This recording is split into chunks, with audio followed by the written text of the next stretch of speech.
আমি জিমে যাওয়ার সিদ্ধান্ত নিয়েছি। আমি ইংরেজি শেখার সিদ্ধান্ত নিয়েছি। আমি রান্না করার সিদ্ধান্ত নিয়েছি। তোমরা এইসব বাক্যগুলোতে লক্ষ্য করেছো যে আমি বলেছি যে আমি কিছু করার সিদ্ধান্ত নিয়েছি। বাক্যে যদি কোনো কিছু করার সিদ্ধান্ত নেওয়ার কথা থাকে সেক্ষেত্রে আমরা আই হ্যাভ ডিসাইডেড টু এই ফ্রেজের ব্যবহার করব। যেমন ধরো আমি ইংরেজি শেখার সিদ্ধান্ত নিয়েছি, কি হবে? I have decided to learn English. আমি আমার খারাপ অভ্যাসগুলো পরিবর্তন করার সিদ্ধান্ত নিয়েছি।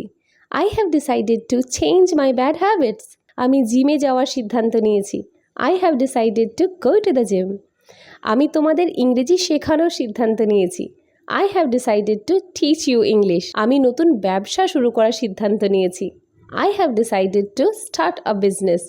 এবার আই হ্যাভ ডিসাইডেড টু এই ফ্রেজের মাধ্যমে তোমরা একটা সেন্টেন্স তৈরি করে আমাকে কমেন্টসে লিখে জানাও এবং হ্যাভ সম্পর্কে সম্পূর্ণ জানতে হলে এই লিঙ্কে ক্লিক